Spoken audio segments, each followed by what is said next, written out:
The year is 1862. A lone figure moves silently through the Tennessee backwoods, his Kentucky long rifle cold against his shoulder. He wasn't always a killer. Just weeks ago, he was Jack Henson, a simple tobacco farmer. But when Union troops burned his home and executed his sons, something inside him snapped. Now they call him Old Vengeance. With each calculated shot, another notch gets carved into his rifle stock. 36 in total, though some say it was many more. Union soldiers whisper about a phantom who can shoot around corners, who disappears into cypress swamps for days, breathing through hollow reeds as search parties pass just feet away. This is the untold story of the Civil War's deadliest sniper. A man who turned grief into bullets, who waged his own private war within America's bloodiest conflict. Was he a Confederate hero? A cold-blooded murderer? Or just a father who lost too much to ever stop fighting? The truth lies in those 36 notches. And the river still remembers where they were made. Before we dive in, like and subscribe to support the community. When Jack Henson first carved out his vast tobacco plantation in the rich lowlands of Stewart County, Tennessee, he never anticipated his land would become a battleground in the fierce struggle between North and South. The area, soon nicknamed Tween the Rivers for its location nestled between the Cumberland and Tennessee Rivers, turned into a strategic prize for military planners. Its rugged hills provided natural defenses, while its thriving farms offered abundant resources for troops. Yet, when Tennessee seceded in 1861, Henson struggled to remain neutral, torn between his Southern heritage and a practical need to shield his family and land. Like many in the region, his estate had been built on generations of enslaved labor. But by the war's start, he had taken the controversial step of freeing those he enslaved, a decision that drew hushed criticism from neighbors.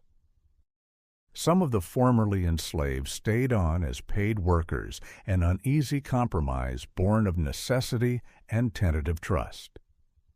This fragile peace collapsed when two of Henson's sons, caught up in Confederate fervor, enlisted with rebel irregulars. These guerrilla bands, made up of local hunters, farmers, and zealots, waged a brutal campaign against Union forces, using their knowledge of the terrain to launch deadly ambushes. Union officers, trained for conventional warfare, grew increasingly unnerved by these hit-and-run tactics. Their green recruits, many facing combat for the first time, flinched at every rustle in the woods, their fear fueling harsh retaliation against civilians. It was here that Henson's tale took its grimmest turn. Local accounts claim that in 1862, Union soldiers raided Henson's farm, arresting two more sons on suspicion of guerrilla activity.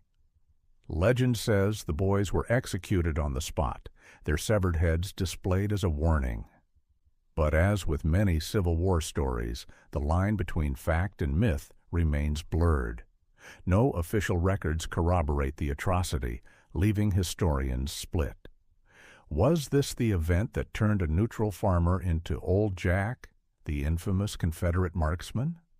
Or had Henson's neutrality been a facade, a way to spy on Union officers billeted on his land? Skeptics point out that his later attacks on Union supply boats required precision rifles unlikely to belong to a simple farmer, suggesting covert Confederate support.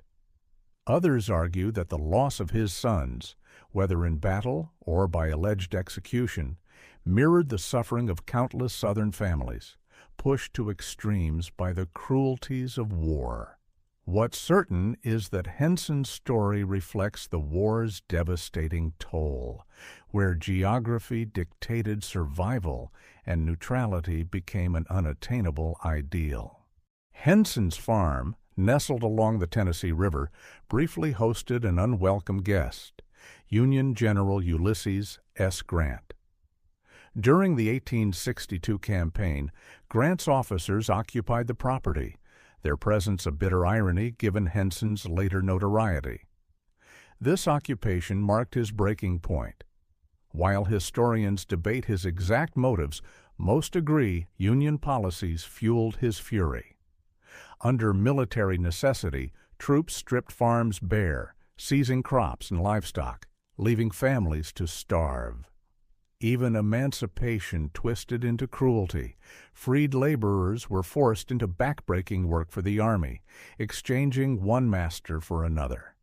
The final blow came when Union soldiers burned Henson's home to the ground. As his wife clung to their youngest child, Henson stared at the smoke swallowing his life's work.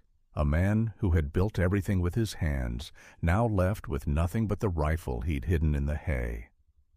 Neighbors later claimed he stood for hours muttering, "A man can't kneel when they burn his knees out." His revenge began with a neighbor, a Swiss immigrant he accused of betrayal.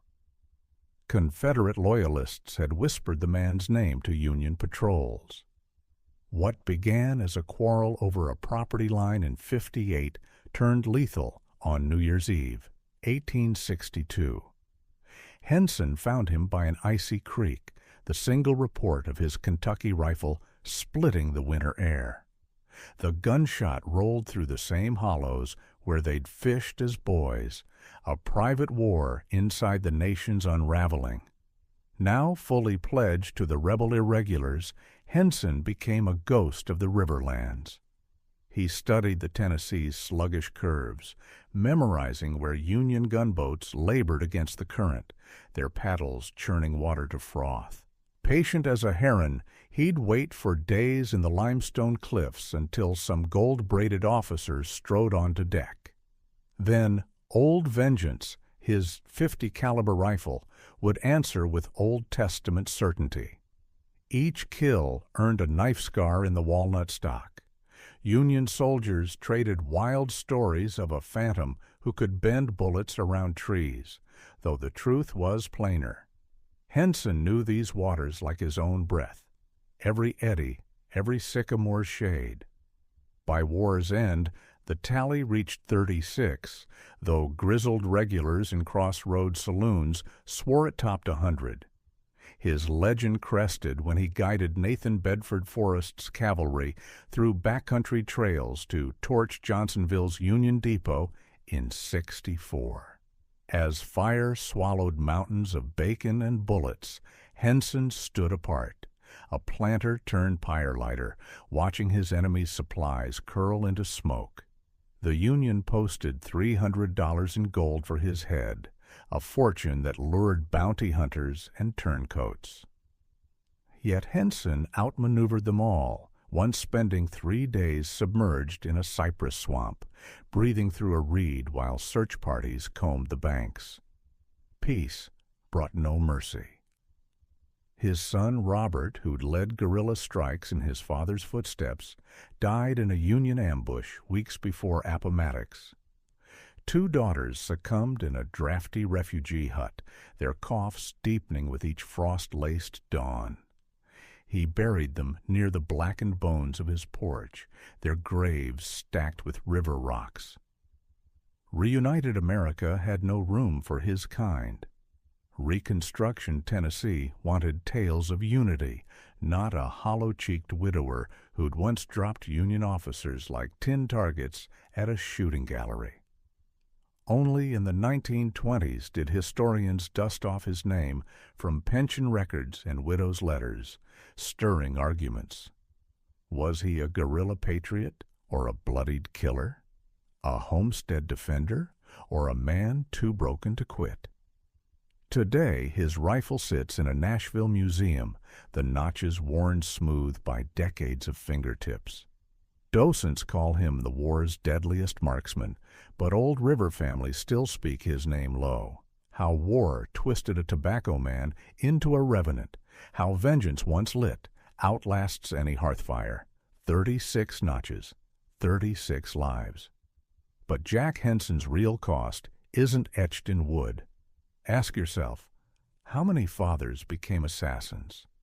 How many farmers measured justice in powder and lead?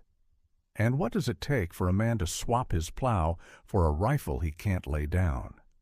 Here's what the textbooks omit. The Civil War wasn't just battles. It was neighbors hunting neighbors. It was fathers digging graves too small. For every hero in the histories, there's a Jack Henson, a man who stepped off his land and into the dark, leaving us to wonder, was he justified? His rifles behind glass now, his story kneaded into Tennessee's mud, and those 36 marks? They're not just kills, they're riddles. Riddles about allegiance, retribution, and what happens when war kicks open your door.